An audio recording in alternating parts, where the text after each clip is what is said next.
say Ariel is a conservative Frenchman? Yes, it does too exist. No, he's great. He has done a lot of work on this. Folks, it's definitely my pleasure to introduce this next guest. He is a partner of ours to some extent because he has a radio show on WORL Saturdays at 5 o'clock. That would be Todd Long. Folks, after earning his law degree at Wake Forest University, Todd returned to Orlando in 1989 and began his practice in commercial litigation and insurance defense with the firm of Dre, Devian, Knight, and Simmons. Throughout his legal career, Todd has tried many cases for insurance companies and injured victims. Due to his concern that the federal government was abandoning our founding fathers' values and principles and bankrupting the nation, Todd began a conservative radio show named A Different Direction. In 2007, Todd challenged four-term incumbent Rick Keller in the Republican primary in Florida's 8th Congressional District and narrowly lost, receiving 47% of that vote. Since the election, Todd devoted 8 months to writing his book, The Conservative Comeback, and began hosting his radio show.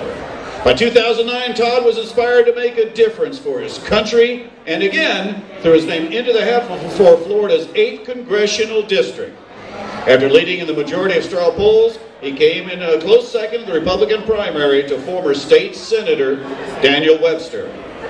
After the 2010 election, Todd returned to radio and his personal injury law practice. And again, his radio show can be heard in the Orlando area, Saturdays at 5 on 660 WORL. Welcome, Todd Long, everybody.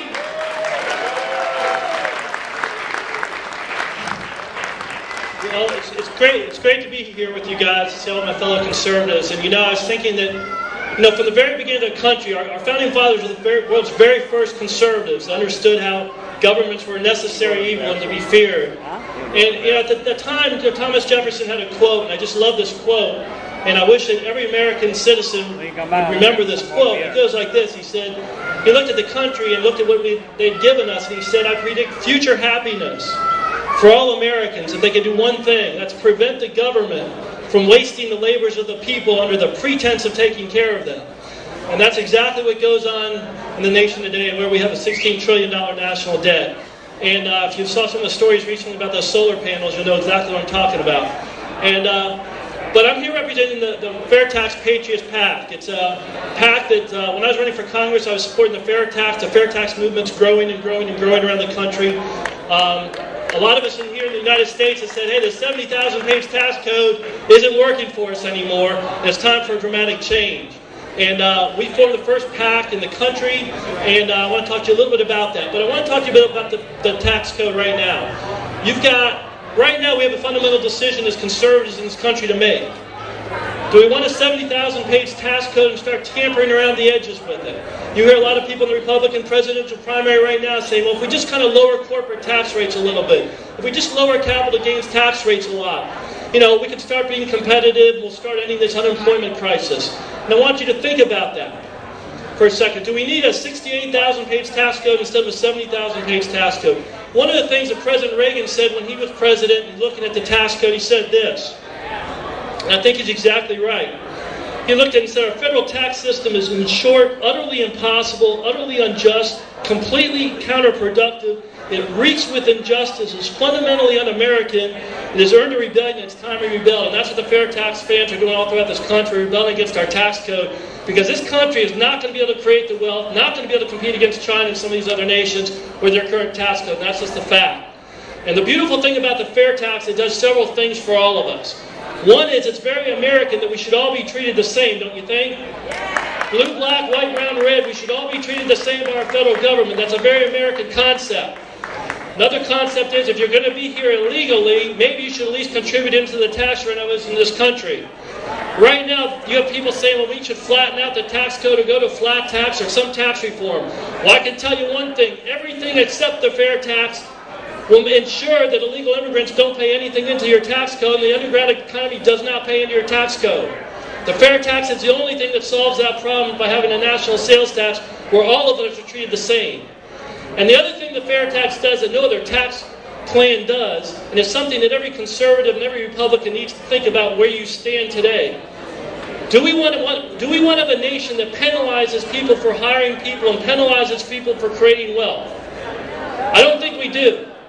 When you've got 20 million people unemployed, the middle class dying, and we can't compete around the world, the last thing in the world this nation needs to do is penalize people for creating wealth and jobs. What do you guys think about that? Think we got to go to the fair tax? When other nations don't have these regulations and are going to have cheap labor into the future, you got to think about, why would big business come back to the United States? Well, if you go to the fair tax, remove all their capital gains, all their corporate income taxes. Don't tax them for creating wealth. Remove payroll taxes, all your federal taxes, and do a national sales tax. What do you think is going to happen? There was a study of 500 companies they did worldwide, big businesses, and they said, if the Americans moved to the fair tax, what would you do with your company, your large company? 40% of these large businesses said, we'd open our next plant in the United States. The other 60% said we'd shut down operations around the world and move here initially right away. And why would they do that? If you tell people we're going to honor wealth creation and employment, you're going to get wealth creation and employment. And there's another fact, this nation isn't too big on numbers right now, but when you have 35 million people 65 and over now, it turns to 70 million in the year 2030, and you can't balance budgets or pay for Medicare, Medicaid, Social Security now. In my opinion, you better do a lot of wealth creation coming up in the future, and you better honor wealth creation. So my challenge to you conservatives today is this.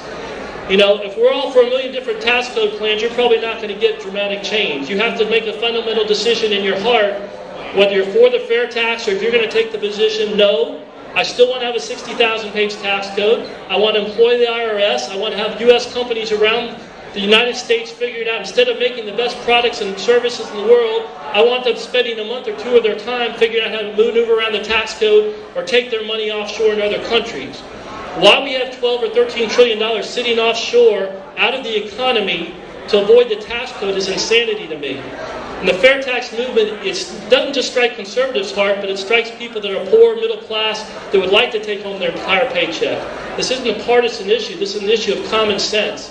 And so we can do things that we all agree on: balanced budgets, secure the borders, have an energy policy. But if you have a policy that discourages people from creating wealth and jobs, you're going to discourage people from creating wealth and creating jobs. And that's why we fight so adamantly for them. What I say to you all today, this is true in any cause you have. The fair tax movement doesn't need more people for the fair tax. It needs more people fighting for the fair tax. And that's why we have the Fair Tax Patriots PAC, to give you a chance to get involved. And all we want to do is we want to bless the nation. Whether you're black, white, red, conservative, independent, liberal, it doesn't matter. We want to be a blessing to the people of the nation, a blessing to our kids. The young people today know this current tax cut's giving them no chance to have a job, no chance to have an employer. When you have 15, 20 million people out of work, the one thing they need isn't a government program. They need an employer, right? They need an employer, not a government program. And the fair tax will immediately give employers all over around the world, and not just big business, but if you're a small business owner and you suddenly just have to worry about one thing, that's creating a product and service that people want, and not hiring an accountant and figuring out the tax code, you're going to start having 15 or 20 million people that are currently out of work starting to create their own products and services. So that's why we fight for it. There's a booth over there in the corner right there. It's got information on the fair tax. There's a couple of books out. I'll be happy to talk with you about it. You've got a man coming up running for the presidency of the United States named Herman Cain. He's a great conservative. He's a great American. He's a great patriot. And he's going to go out there and fight for the fair tax. And that's why we're supporting him so much. We got a 50-50 raffle going on. But I just want you to know the heart of this is the conservative movement isn't about saying no. It isn't about winning a political battle. The conservatives, beginning from the founding fathers to President Reagan up until today, is about a people that honor God, honor truth, want to bless the lives of people, want to bless this country and their children. The fair tax, I can promise you, will do that greater than any other single thing we can do, and that's why we fight for it. Thanks so much for giving me a chance to speak to you all. Come on out there. I hope to talk to you more. Thanks for being such great patriots. Have a great time.